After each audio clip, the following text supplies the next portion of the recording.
how to use your Vercise DBS charging system.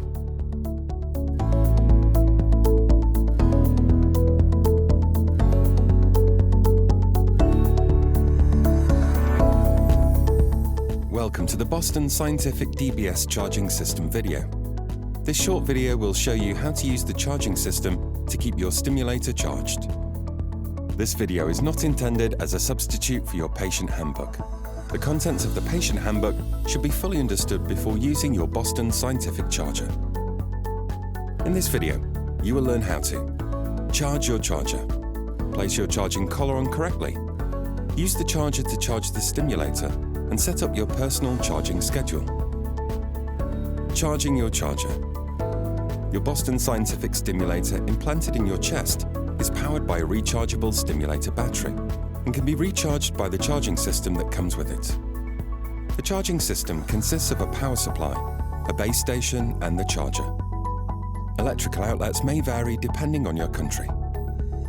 The charger needs to be charged in the base station before it can be used to charge the stimulator.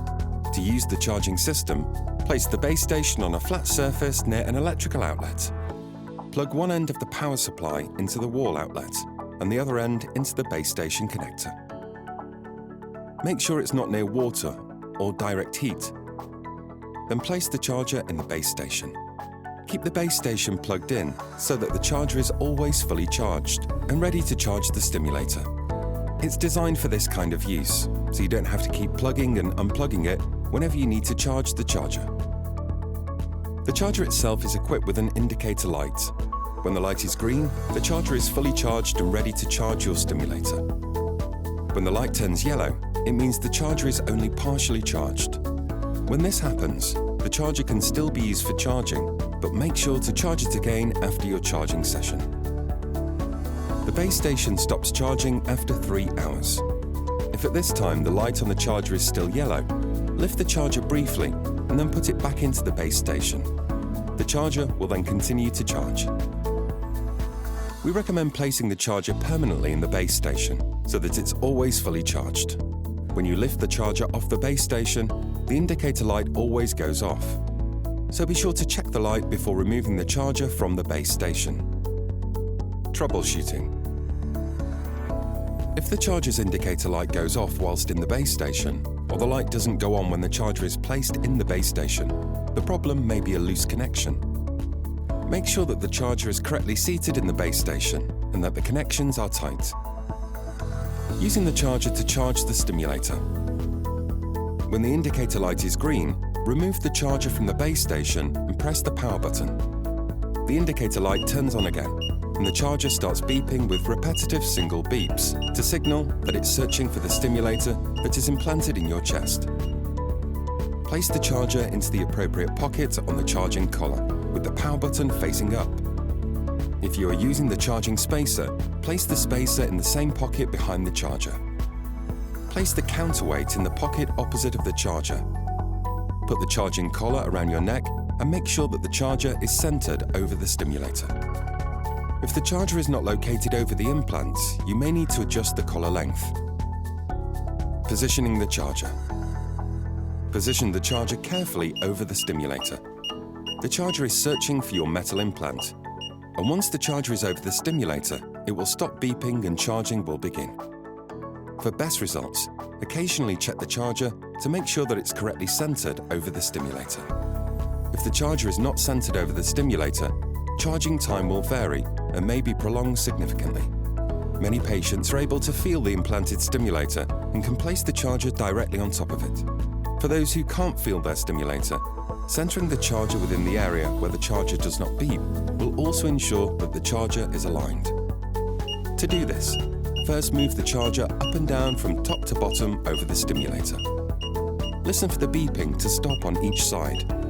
Then move the charger to the midpoint of that range.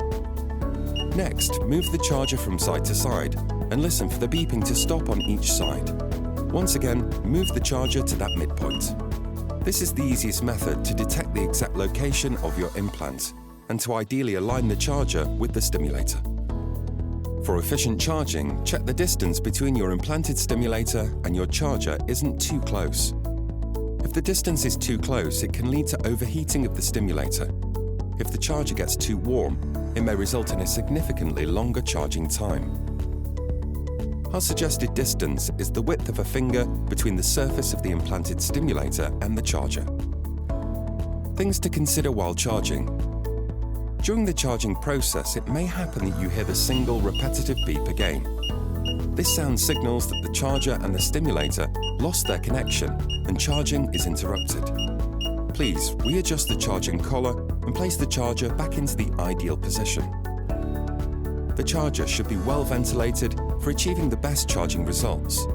Do not cover the charger with a blanket or heavy clothing during charging, as this may cause overheating and may interrupt the charging. Do not charge your stimulator outside in the summer. Look for a cool and shady place to ensure optimal charging. Don't be concerned if the green light on the charger turns yellow during the charging process. This simply means that your charger's battery is not fully charged, but the stimulator's battery will continue to charge. Using the remote to check the stimulator's battery status. As long as your charger isn't currently charging your stimulator, your remote will show your stimulator's battery status. Please check it regularly. When you connect your remote control to the stimulator, you immediately see the status of the stimulator battery on the main screen. It is recommended to charge the stimulator once a week, or when the battery status on the remote shows 2 bars instead of 3 green bars. This is a good balance between charging intervals and charging time. If you forget to charge and the stimulator battery is close to depletion, a battery low warning will appear on the remote control. If this happens, charge the stimulator as soon as possible. Charging complete. You will hear a repetitive double beep when charging is complete. Please charge until you hear the double beep to ensure a full charge. The double beep signal continues for 60 seconds and then stops. At this point, the indicator light on the charger also turns off. Remove the charging collar and put the charger back onto the base station. After every charging process, please also check on your remote control that the battery is fully charged.